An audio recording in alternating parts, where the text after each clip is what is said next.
March 2025, the United States government formally designated the Sinaloa cartel and the Jalisco New Generation cartel as foreign terrorist organizations.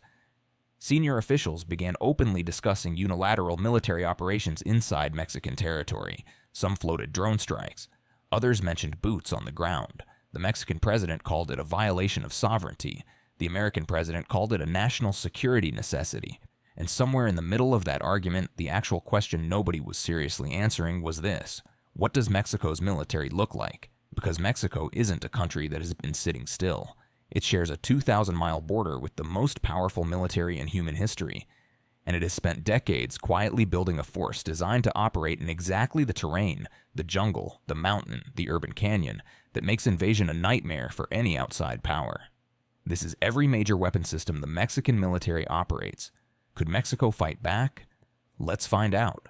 We begin, like the USAF video that inspired some of you to find this channel, with small arms. Mexico makes its own assault rifle. That sentence surprises more people than it should. The FX-05 Xiuhcoatl, named after a fire serpent from Aztec mythology, entered service with the Mexican Army in 2006 and replaced the aging G3 battle rifles that Mexican infantry had been carrying since the 1960s. Sedena, the Secretariat of National Defense to Xiuhcoatl, developed it entirely in-house at the Military Industry Directorate in Mexico City. The Heckler & Koch company looked at the finished rifle and sued Mexico for patent infringement, arguing the gas system and overall design were too similar to their G36. A Mexican federal court disagreed. The rifle fires 5.56 by 45 mm NATO, carries a 30-round magazine, and has been in continuous combat use against cartel forces in Sinaloa, Michoacán, and Tamaulipas ever since. When you've been in a running gunfight with CJ&G for 20 years, you learn quickly whether your domestic weapons program actually works. The FX-05 is still in service, which answers that question. Alongside the domestic rifle, Mexico operates American-supplied M16A2s and M4 carbines that arrived through decades of U.S. military aid programs. The units equipped with American weapons are, not coincidentally, the same units that received American training, including the famous Grupos Aeromóviles de Fuerzas Especiales, the GAFs, who were trained by U.S. Special Forces in the late 1990s to fight the cartels. Several of those GAFE graduates then defected to the Zetas cartel in the early 2000s, taking their American training, their American tactics, and in some cases their American weapons with them. It remains one of the more uncomfortable footnotes in the history of U.S. military assistance programs. Mexican Special Operations units, specifically the Fuerzas Especiales of the Navy's SEMAR branch, operate the Barrett M82A 150 caliber rifle. It is the same platform the U.S. military uses. It fires the same round, and it solves the same problem. Sometimes the target is very far away, behind cover, or inside a vehicle, and a standard rifle round isn't going to reach it. In 2016, SEMAR operators used precision long-range fire during the raid that recaptured Joaquin El Chapo Guzman after his second prison escape. The operational details remain classified, but SEMAR's willingness to put 50 caliber rifles in the hands of their best shooters tells you something about the threat environment they've been operating in. The same 50 caliber heavy machine gun John Browning designed in 1918 is mounted on Mexican Army vehicles, naval vessels, and defensive positions across the country. Mexico operates several hundred of them. If that sounds familiar, it's because the exact same gun appears in every other military arsenal video on this channel, and the reason is always the same. Nothing built in the last 100 years has replaced it for what it does. Now moving to ground vehicles. This is where Mexico distinguishes itself from most of Latin America.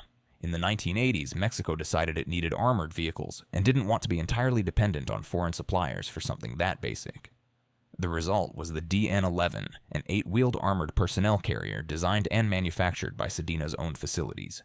It carries 10 soldiers plus a crew, mounts a 12.7mm M2HB on top, and was specifically engineered for the mountain passes and urban terrain of central Mexico, rather than the flat desert of the Middle East.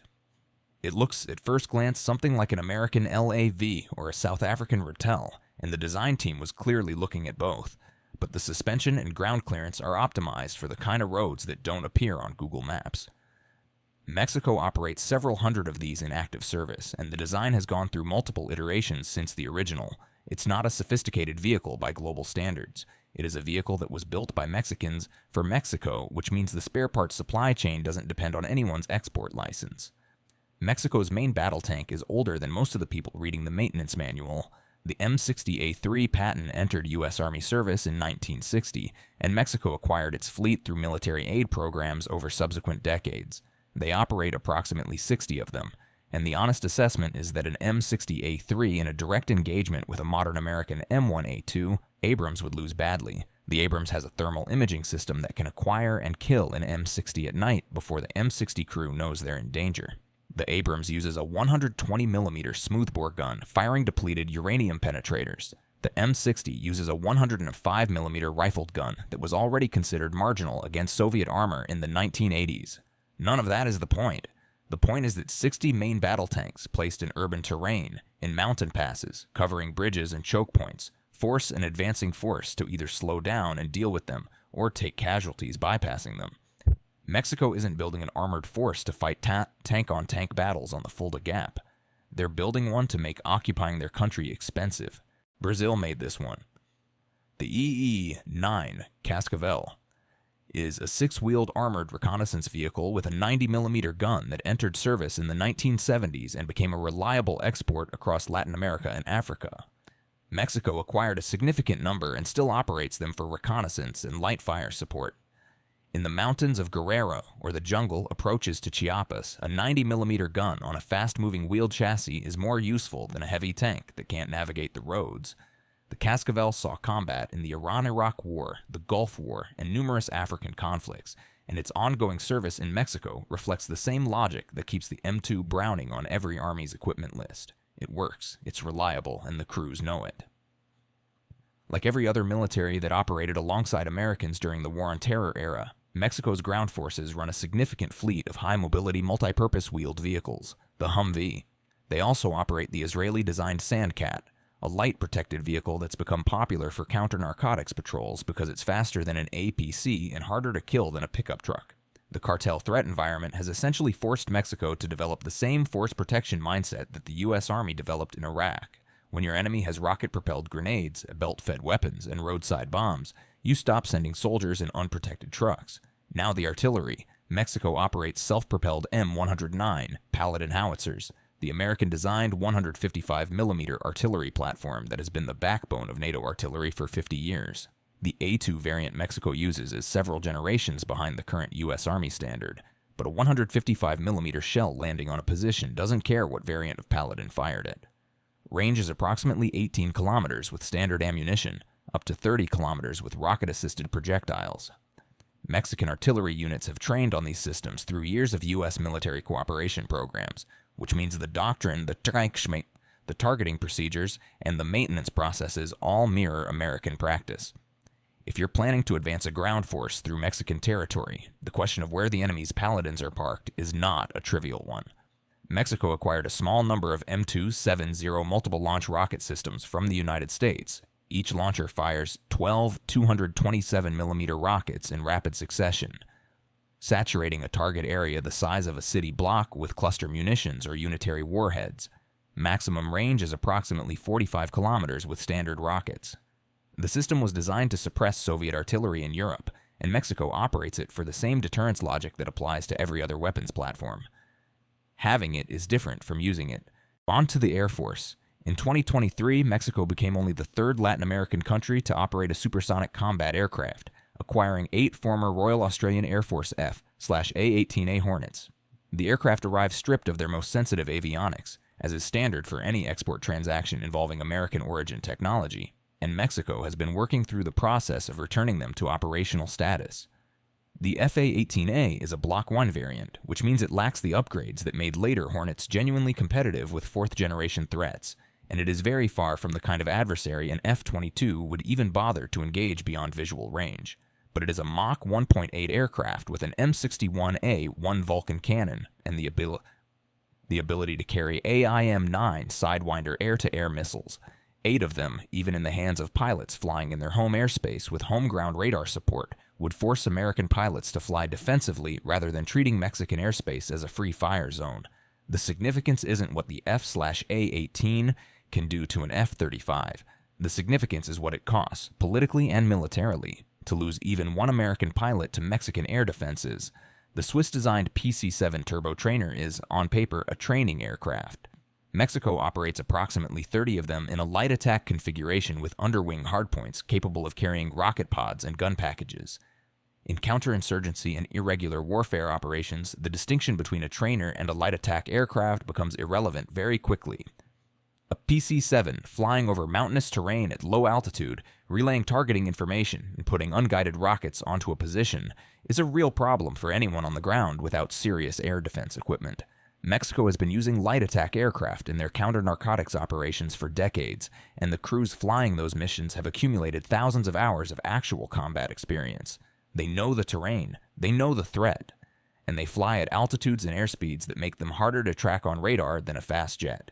The UH-60M Blackhawk is the most capable variant of the platform currently in Mexican service. Mexico operates several dozen, acquired through foreign military sales agreements, and they have been the primary air assault platform for SEMAR and SEDINA special operations units throughout the counter-cartel campaign. In January 2019, Blackhawks carrying SEMAR Marines conducted the operation in Culiacan that briefly captured Ovidio Guzman Lopez, son of El Chapo, before the Mexican government ordered his release under cartel pressure. The footage of armed cartel gunmen blockading the streets of a major Mexican city until the government complied went viral worldwide. The tactical competence of SEMAR on that mission was not the problem. The political decision to reverse the outcome was. That is a distinction worth remembering when assessing Mexican military capability. The Bell 412 is a medium twin-engine helicopter used by Mexico for troop transport, medical evacuation, and logistics. It carries up to 13 passengers, has a range of around 800 kilometers, and has been in continuous Mexican military service since the 1980s. It's not glamorous. It moves soldiers and equipment in places where roads don't exist, which in the Sierra Madre is most of them. This is the one that surprises people. The MD-530F is a light observation and attack helicopter descended from the Vietnam-era OH-6 Cayuse. It weighs about 900 kilograms empty, cruises at around 200 kilometers per hour, and in the armed configuration Xiuhcoatl Mexico operates, it carries a forward-firing machine gun and rocket pods. SEDINA and SEMAR have used armed MD-530s extensively in Michoacan and Sinaloa for direct fire support against cartel fortifications. Video of these missions has been circulating online for years. Watching a helicopter the size of a large sedan suppress a building with rocket fire from 300 meters while a ground team moves up is not what most people picture when they think about the Mexican military. It is, however, what the Mexican military actually does. Mexico operates Russian-built Mi-17 transport helicopters acquired through a procurement decision that created diplomatic friction with the United States. The Mi-17 carries up to 32 troops, can be armed with rocket pods and gun systems, and has a service record across conflicts on every continent since the 1970s. Having a mixed fleet of American and Russian helicopters creates maintenance complexity and parts sourcing headaches, but it also means that any adversary attempting to ground the Mexican helicopter force can't do it by targeting a single supply chain. That is either an accident of procurement history or a deliberate redundancy decision, depending on who you ask at SEDINA.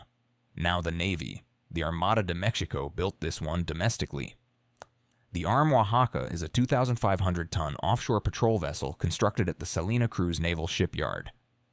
Commissioned in 2016 and armed with a 40mm Bofors gun and smaller caliber weapons, it's not a frigate. It can't fight a naval battle in the open ocean against a peer adversary. What it can do is patrol the two coastlines Mexico maintains simultaneously, the Pacific and the Gulf of Mexico, interdict maritime drug trafficking, and provide a visible naval presence in the exclusive economic zone. The fact that it was built in Mexico rather than purchased abroad reflects a consistent pattern in Mexican defense policy. Wherever possible, build domestic capability even if the result is less capable than what money could buy on the export market. Mexico operates two former United States Navy Knox-class frigates transferred through military aid programs. The Knox-class was designed in the 1960s for anti-submarine warfare in the North Atlantic, and by the time Mexico received these ships, they were already well past their original service life expectancy. They've been upgraded with modern sensors and weapons, including Bofors 57mm guns and Harpoon anti-ship missile systems, but they remain aging hulls. In any serious naval engagement against a modern surface combatant, these ships would lose. In the shallow coastal waters of the Gulf of Mexico, conducting interdiction operations and presence patrols, they do their job. The Harpoon missiles are worth noting specifically because a sea-skimming anti-ship missile that flies at subsonic speed just meters above the water surface is a real threat to any vessel that doesn't have modern close-in weapon systems to stop it. Mexico has two serious special operations forces: the Army's FAM, the Fuerzas Especiales del Ejército Mexicano, and the Navy's Fuerzas Especiales, who operate under SEMAR. The Navy unit is the one with the longer list of high-profile captures: El Chapo in 2014, El Chapo again after his second escape in 2016, Ovidio Guzman in 2019, and then permanently in 2023. These are not easy missions against poorly armed targets. The Sinaloa cartel maintains intelligence networks, fortified compounds, vehicle-borne IEDs, and armed response teams that operate at a level of tactical sophistication significantly above what most people associate with organized crime. SEMAR has been training against and fighting that threat continuously for over a decade, with direct assistance from U.S. Navy SEALs, MARSOC, and DUEA tactical teams. They carry HK-416 rifles, SIG Sauer pistols, night vision equipment, and body armor that matches anything carried by American Tier 2 units. Whether they could go toe-to-toe with SEAL Team 6 is a different question. Whether they could make an occupation of Mexican urban terrain extremely costly for a conventional force is not a question with much uncertainty. Now let's address what everyone has been thinking about since the first 30 seconds of this video. The Sinaloa cartel and the Jalisco New Generation cartel are not part of the Mexican military. They are criminal organizations responsible for enormous suffering across Mexico and across the Americas. But any serious analysis of what a military operation inside Mexico would face has to account for them, because they have military-grade hardware. They control significant territory, and their economic interest in opposing any American occupation force is absolute. The cartels have armored vehicles, not improvised welded plate pickups, purpose-built armored vehicles they call monsters, with steel plating, gun ports, and in some cases turret-mounted weapons. They have acquired anti-aircraft weapons, including man-portable air defense systems sourced through Central American diversion channels. They operate commercial quadcopter drones, modified to carry and drop fragmentation grenades, and they have experimented with larger fixed-wing drones for payload delivery. They have ballistic vests, body armor, night vision equipment, and encrypted communications, and they have, in places like the Tierra Caliente region of Michoacán, effectively expelled all government presence and governed the population directly. An American force advancing through that territory would not find passive civilians. They would find people whose entire economic and social survival structure depends on the cartel being asked to cooperate with an invasion force in their own country for unclear reasons. That is not a population that typically cooperates. The insurgency problem in Mexico wouldn't emerge over years the way it did in Iraq. It would begin immediately. Look at a topographic map of Mexico, not a political map. A topographic one. The Sierra Madre Occidental runs 1,200 kilometers down the western spine of the country. The Sierra Madre Oriental runs another 1,000 kilometers down the east. Between them is the Central Plateau. The south is a tangle of jungle, mountain, and river systems that defeated Spanish conquistadors for generations, and still contains areas where the Mexican government itself has limited access. The north, which is where any American ground operation would logically begin, is desert, mountain, and urban sprawl across cities like Monterrey and Guadalajara, with metropolitan populations of 5 and 6 million people, respectively. There is no flat, open corridor through which a mechanized force can advance from the border to Mexico City without exposing itself to flanking attacks from terrain that favors defenders. Every major road runs through mountain passes. Every mountain pass is a kill zone. The Mexican military could not stop a full American invasion in a conventional fight. That's not a controversial conclusion. The United States Air Force alone would establish air superiority within the first 48 hours. American precision strike capability would systematically dismantle Mexican air bases, radar installations, command centers, and logistics. The M1A2 Abrams outclasses every Mexican armored vehicle so completely that the engagement outcomes aren't interesting to analyze. America would win the conventional phase quickly. The question that has never had a clean answer, not in Korea, not in Vietnam, not in Afghanistan, is what comes after. Mexico has 130 million people. It has a military with real combat experience, equipped with real weapons, operating in terrain they were born in and trained to fight in.